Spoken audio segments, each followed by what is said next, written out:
পরীক্ষায় অ্যান্সার করার সময় আমাদের প্রায় বিভিন্ন রকম ধারার সমষ্টি নির্ণয় করতে হয়।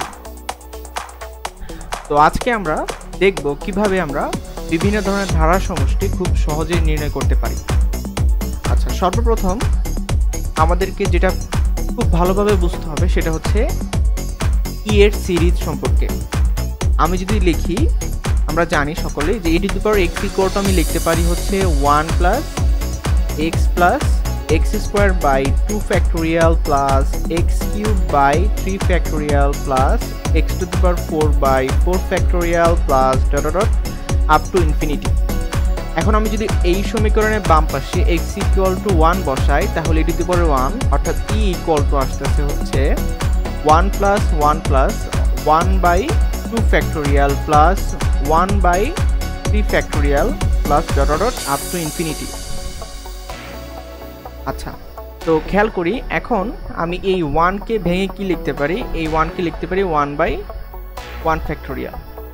আচ্ছা, তাহলে এখন চিন্তা করি, এখানে তো 1 আছে, তাই না? এই 1টা যদি আমি এখানে লিখি, আর আমি যদি এই সিরিজটাকে এখন যদি সামেশন আকারে লিখতে চাই, তাহলে লিখতে পারি হচ্ছে এরকম ভাবে, যে চিন্তা করে নিচে আছে কি 1 ফ্যাক্টোরিয়াল 2 ফ্যাক্টোরিয়াল 3 ফ্যাক্টোরিয়াল, তাহলে নিচে হবে হচ্ছে n ফ্যাক্টোরিয়াল, উপরে আছে 1 1 1, তাহলে এখানে 1 হবে। আচ্ছা, তাহলে n ইকুয়ালস টু 1 থেকে কত পর্যন্ত? আপ টু ইনফিনিটি পর্যন্ত। আচ্ছা, খেয়াল করি, এখন আমি আবার এই 1টাকে লিখতে পারি হচ্ছে 1 বাই 1 ফ্যাক্টোরিয়াল, আর এই 1 বাই 1 ফ্যাক্টোরিয়ালের উপরে নিচে হরলব্ধি হচ্ছে 2 দ্বারা গুণ করতে পারি, তাহলে আসতে হচ্ছে 2 বাই 2 ফ্যাক্টোরিয়াল প্লাস এই 1 বাই 2 ফ্যাক্টোরিয়ালের উপরে নিচে হচ্ছে 3 দ্বারা গুণ করতে পারি, তাহলে আসলো 3 বাই 3 ইন্টু 2 ফ্যাক্টোরিয়াল মানে হচ্ছে 3 ফ্যাক্টোরিয়াল প্লাস এটাকে 4 দ্বারা গুণ করলে আসবে 4 by 4 factorial plus dot dot up to infinity. আচ্ছা, এটা হচ্ছে ই এর আর একই সিরিজ কিন্তু অন্যভাবে লিখছি। তো এটাকে যদি আমি সামেশন আকারে লিখতে চাই, তাহলে আস্তে আস্তে চিন্তা করি 1 ফ্যাক্টোরিয়াল 2 ফ্যাক্টোরিয়াল 3 ফ্যাক্টোরিয়াল 4 ফ্যাক্টোরিয়াল মানে হচ্ছে সহজ কথায় n ফ্যাক্টোরিয়াল, আর উপরে হচ্ছে 1 2 3 4 মানে হচ্ছে n। তার মানে হচ্ছে আমি বলতে পারি শুরু হয়েছে 1 থেকে n equal to 1 from 1 to up to infinity. আচ্ছা, তাহলে ই এর কয়টা আমি সামেশন আকারে লিখতে পেলাম?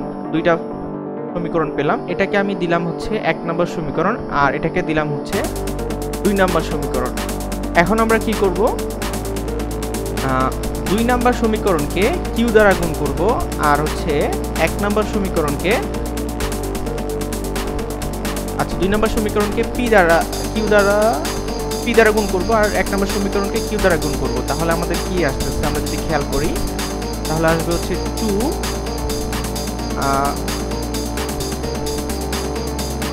PE plus q into e equal to হচ্ছে পি কিউ হচ্ছে কনস্ট্যান্ট এখানে, ঠিক আছে?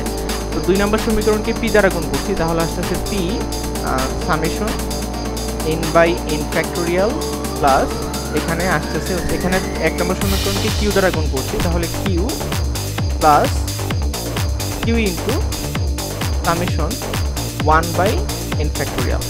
তো আমি পি কে এখানে গুণ করে দিতে পারি, ঠিক আছে? তো গুণ করে থাকলে হচ্ছে pn হয়ে যাচ্ছে, আর এখানে কিউ কে গুণ করে দিলে হচ্ছে এখানে কিউ হয়ে যাচ্ছে, ঠিক আছে? এভাবে আমরা লিখতে পারি। আচ্ছা, আবার খেয়াল করি, এখন আমরা এখানেও n ফ্যাক্টোরিয়াল আছে, আবার এখানেও n ফ্যাক্টোরিয়াল আছে, তাহলে যদি আমি লসাগু করি, তাহলে এভাবে লেখা যায় যে সামেশন নিচে দিয়ে n ফ্যাক্টোরিয়াল হয়, উপরে আসতেছে pn প্লাস কিউ। আচ্ছা, তার মানে আমরা কি বুঝলাম? আর বাম পাশে কি থাকলো? বাম পাশে থাকলো হচ্ছে পি প্লাস কিউ ইন্টু হচ্ছে ই। আচ্ছা, তো এইটুকু আমরা বুঝতে পারলাম। তাহলে এখানে একটু দেখার বিষয় যে এখানে পিএন প্লাস কিউ হচ্ছে একটা সমান্তর ধারা, পিএন প্লাস কিউ হচ্ছে একটা সমান্তর ধারা, আর নিচে হচ্ছে কি থাকে? ফ্যাক্টোরিয়াল, ঠিক আছে? নিচে থাকে হচ্ছে ফ্যাক্টোরিয়াল, ঠিক আছে?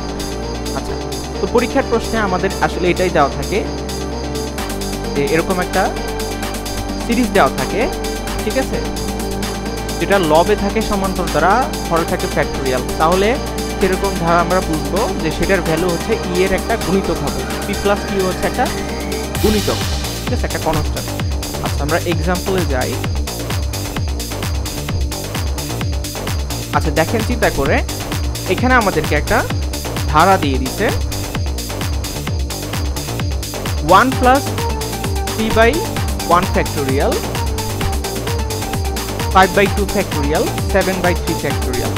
আচ্ছা দেখেন চিন্তা করে 357 1357, সহজ কথায় লবে কি আছে একটা সমান্তর ধারা, আর হরে কি আছে factorial, 1 factorial, 2 factorial, 3 factorial etcetera.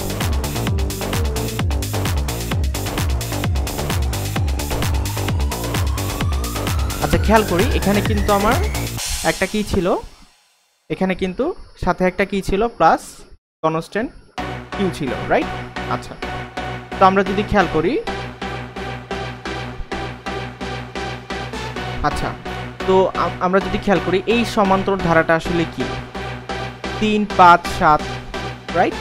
তো আমি যদি চিন্তা করি যে আমাদের সমান্তর ধারাটা শুরু হয়েছে কোত্থেকে, আমি ধরলাম যে 3 থেকে শুরু হয়েছে, তো আমার সমান্তর ধারার প্রথম পদ হচ্ছে 3 আর ডিফারেন্স ডি ইকুয়াল টু হচ্ছে 2, তাহলে সমান্তর ধারার এনতম পদ হচ্ছে a plus n-1 into D, that's why equal to আসতেছে 3 প্লাস n-1 ইন্টু 2, তাহলে আসতেছে হচ্ছে 3 প্লাস টোয়াইজ n মাইনাস 2, তাহলে আসতেছে টোয়াইজ n প্লাস 1, বুঝতে পারছি বিষয়টা, টোয়াইজ n প্লাস 1 আসছে। তার মানে আমি বলতে পারি যে আমার ধারাটা হচ্ছে s ইকুয়াল টু 1 প্লাস এই যে এখান থেকে শুরু করে আমি যদি চিন্তা করি এটুকুকে আমরা এখন লিখতে পারি, এটুকুকে লিখতে পারি সামেশন, উপরে আছে কি সমান্তর ধারা অর্থাৎ টোয়াইজ n প্লাস 1, আর নিচে আছে হচ্ছে ফ্যাক্টোরিয়াল, 1 ফ্যাক্টোরিয়াল, 2 ফ্যাক্টোরিয়াল, 3 ফ্যাক্টোরিয়াল, তাহলে আমি লিখতে পারি n ফ্যাক্টোরিয়াল, তাহলে n ইকুয়ালস টু 1 থেকে আপ টু ইনফিনিটি। দেখি এখানে যে কথাটা লিখছি এখানে একই কথা লিখছি, আমি যদি মান বসাই 1 বসাই, তারপরে 2 বসাই, তারপর 3 বসাই, একই অ্যান্সার। আচ্ছা তারপরে আমরা যদি একটু ক্যালকুলেশন করি 1 প্লাস এটাকে আমি লিখতে পারি এখন এভাবে যে summation twice n by n factorial plus summation 1 by n factorial, right? এখন খেয়াল করি এই 2টাকে আমি আবার কি করতে পারি, বাইরে আনতে পারি কনস্ট্যান্ট যেহেতু, তাহলে এখন চিন্তা করি আমার এইটুকু আসতেছে কত 2 into summation n by n factorial plus, আর এটা 1 আর এটা সামেশন 1 বাই 1 ফ্যাক্টোরিয়াল, তাহলে 1 plus summation 1 by n factorial. তো আমি যদি আবার আগের স্লাইডে যাই তাহলে দেখতে পাবো যে আমার 2 নম্বর কোশ্চেনের যে ভ্যালুটা summation n by n factorial equal to হচ্ছে e, তো আমি লিখতে পারি যে n by n factorial equal to e, তাহলে আসতেছে 2 ইন্টু e প্লাস তারপর হচ্ছে 1 plus summation 1 by n factorial, এটা কত আসতেছে, এটা আসতেছে হচ্ছে আমার এই প্রথম ইকুয়েশনটা দেখি এটাও e, তো e plus e equal to হচ্ছে 3, এটাই হচ্ছে আমাদের অ্যান্সার। আচ্ছা এখানে আমি সবসময় হচ্ছে চিন্তা করবো যে n ইকুয়াল টু 1 থেকে ইনফিনিটি, ঠিক আছে, n ইকুয়াল টু 1 থেকে ইনফিনিটি, n ইকুয়াল টু 1 থেকে ইনফিনিটি।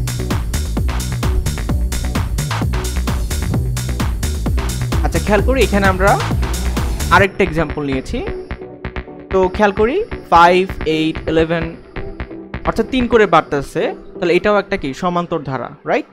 আচ্ছা তাহলে আমার সমান্তর ধারা যদি এরকম হয় 1 8 11, তাহলে তারপরে কত হবে 14, এভাবে চলতে থাকবে। আচ্ছা এখন কথা হচ্ছে সমান্তর ধারার প্রথম পদ আমি কত ধরবো, এখানে যেটা ধরছিলাম প্রথম পদ হচ্ছে এখানে নিচে কি ছিল 1 ফ্যাক্টোরিয়াল ছিল, ঠিক আছে, কিন্তু এখানে যদি খেয়াল করি এখানে কিন্তু আমি যদি এটাকে 1 ফ্যাক্টোরিয়াল ধরি 1 বাই 1 ফ্যাক্টোরিয়াল তাহলে কিন্তু হবে না, কারণ হচ্ছে গিয়ে তাহলে সমান্তর আগের পদটা অবশ্যই কি হবে সমান্তর ধারার লবে কি থাকে সমান্তর ধারা, তাহলে লবে আমাকে থাকতে হবে হচ্ছে 3 কম, 5 থেকে 3 কম থাকে হচ্ছে 2, কিন্তু 2 এখানে নাই, তো আমাকে অ্যাড করতে হবে, সহজ কথাই 2 বাই 1 ফ্যাক্টোরিয়াল আমাকে কি করতে হবে অ্যাড করতে হবে, তাহলে এখানে আগে থেকে ছিল 1, তো আমি কি করলাম এখানে 1 তো ছিল আগে থেকে, আমি এখানে কি করলাম 2/1 ফ্যাক্টোরিয়াল অ্যাড করলাম, তাহলে সেম জিনিসটা আবার বিয়োগ করে দিতে হবে মেলানোর জন্য। তাহলে এখানে আমি বিয়োগ করে দিলাম হচ্ছে 2, তাহলে 1 - 2 ইকুয়াল টু অ্যাকচুয়ালি আলটিমেটলি কত? -1। আচ্ছা, এটা বুঝতে পারলাম। তারপর বাকিটুকু হচ্ছে লিখি 5/2 ফ্যাক্টোরিয়াল, তারপর হচ্ছে 8/3 ফ্যাক্টোরিয়াল প্লাস ডট ডট এভাবে আপ টু ইনফিনিটি পর্যন্ত চলতে থাকবে। তাহলে এখন আমি -1 প্লাস এই যে ধারাটা আছে এই ধারাটাকে এখন কত লিখতে পারি? এই ধারাটার প্রথম পদ হচ্ছে এই সমান্তর, আমি যদি লিখি 2, 5, 8, 11, ঠিক আছে, এই ইকুয়াল টু হচ্ছে 2 আর ডিফারেন্স হচ্ছে কত করে? এক্স্যাক্টলি 3 করে। তাহলে n তম পদ a plus n minus 1 into d আসতেছে হচ্ছে 2 প্লাস n মাইনাস 1 ইন্টু 3, তাহলে আসতেছে 2 প্লাস 5n মাইনাস 3, তাহলে আসতেছে 5n মাইনাস 1। ওকে, তাহলে আমি লিখতে পারি এটাকে সামেশন, এটা হচ্ছে উপরে হবে কি সমান্তর ধারার n তম পদ 5n মাইনাস 1, নিচে হবে হচ্ছে n ফ্যাক্টোরিয়াল, রাইট? তাহলে n ইকুয়াল টু 1 থেকে ইনফিনিটি পর্যন্ত।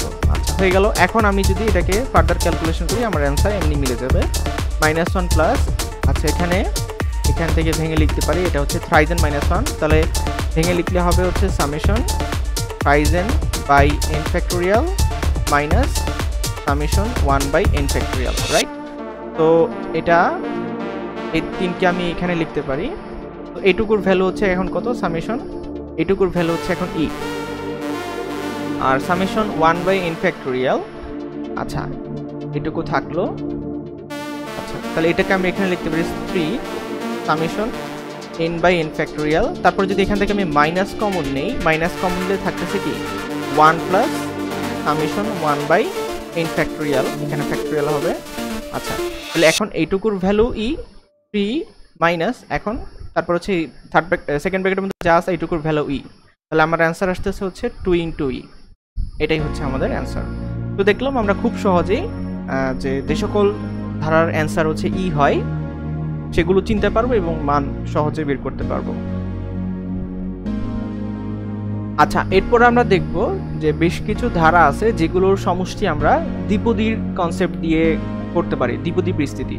যেমন আমরা যদি 1 plus x to the power n কে বিস্তৃত করি তাহলে পাবো হচ্ছে 1 plus nx plus n into n minus 1 by 2 factorial by x square plus dot dot up to infinity.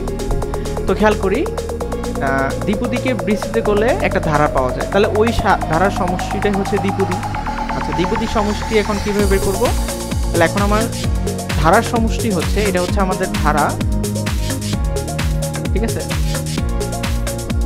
ধারার সমষ্টি হচ্ছে দ্বিপদীটা 1 plus x to the power n। তাহলে আমাকে দুইটা ভ্যালু জানতে হবে, n ইকুয়াল টু কত আর হচ্ছে x ইকুয়াল টু কত। আমরা কিভাবে কম্পেয়ার করব?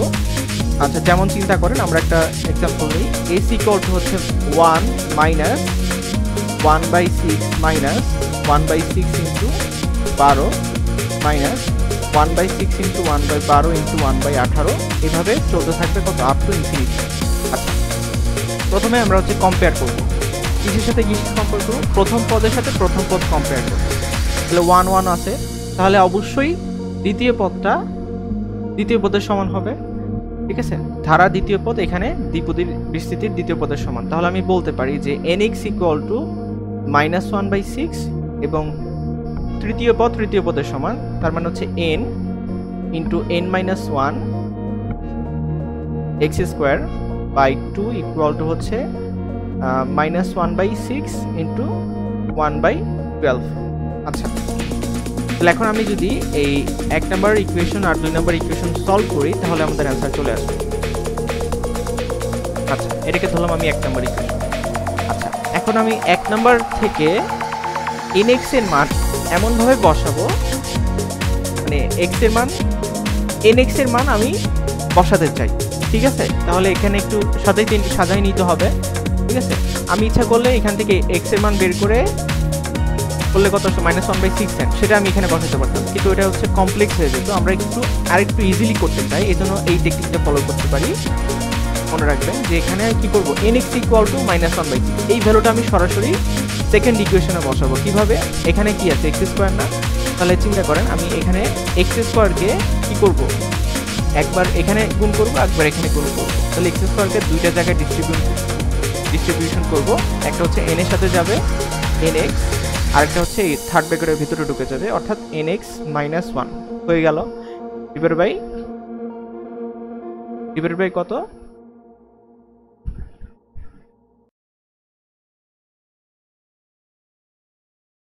আচ্ছা এক্স দিয়ে গুণ করছি, তাহলে এখানে কত হবে, এখানে হচ্ছে এক্স হবে, রাইট? এখানে কত হবে, এক্স হবে। ডিভাইড বাই 2 ইকুয়াল টু হচ্ছে -1/6 ইন্টু 1/12। আচ্ছা এখন আমি এক নাম্বার থেকে nx এর ভ্যালু কত বসাবো, এখানে -1/6, আবার এখানে কত বসাবো, হচ্ছে -1/6। তাহলে ক্যালকুলেশন করে আমরা যদি ক্যালকুলেশন করি তাহলে আমাদের x এর মান কত আসতেছে, x এর মান আসতেছে হচ্ছে, আমি যদি ক্যালকুলেশন করি -1/3, তাহলে x এর মান পাবো হচ্ছে -1/3। আচ্ছা তাহলে x এর মানটা যদি আবার এক নাম্বার ইকুয়েশনে বসাই, n ইন্টু -1/3 ইকুয়াল টু -1/6, তাহলে n এর ভ্যালু আসতেছে হচ্ছে কত, হাফ। n এর ভ্যালু আসতেছে হচ্ছে আমার হাফ। তাহলে এখন চিন্তা করি সমষ্টি কত, সমষ্টি হচ্ছে equal to 1 plus x to the power n, তাহলে 1 প্লাস অর্থাৎ 1 minus 1/3 two the power half, তাহলে 1 মাইনাস 1/3 মানে 2/3, তাহলে অ্যান্সার আসতেছে √2/3। এটাই হচ্ছে আমাদের অ্যান্সার। আশা করি বুঝতে পেরেছেন। আচ্ছা এবার আমরা ln x এর ধারাটা দেখি। ln x ইকুয়াল টু আমি লিখতে পারি, আচ্ছা ln 1 plus x equal two লিখতে পারি, ln 1 প্লাস x লিখতে পারি হচ্ছে x minus x square by 2 plus x cube by 3 minus x to the power 4/4 plus dot up to infinity. তাহলে আমি যদি তখন x ইকুয়াল টু 1 বসাই তাহলে পাচ্ছি হচ্ছে 1 প্লাস 1 মানে হচ্ছে ln 2 equal to 1 minus 1/2 plus 1/3 minus 1/4 plus dot up to infinity. ঠিক আছে, তাহলে কখনো যদি আমি এরকম একটা ধারা দেখি 1 মাইনাস 1/2, মানে নিচে কি আছে, প্রথমে 1 দিয়ে শুরু, তারপর হচ্ছে মাইনাস প্লাস, আর নিচে কি আছে, হরে থাকে হচ্ছে 1 2 3 4 5, ঠিক আছে? তো ওইটার ভ্যালু আমরা কত বলবো, ln 2।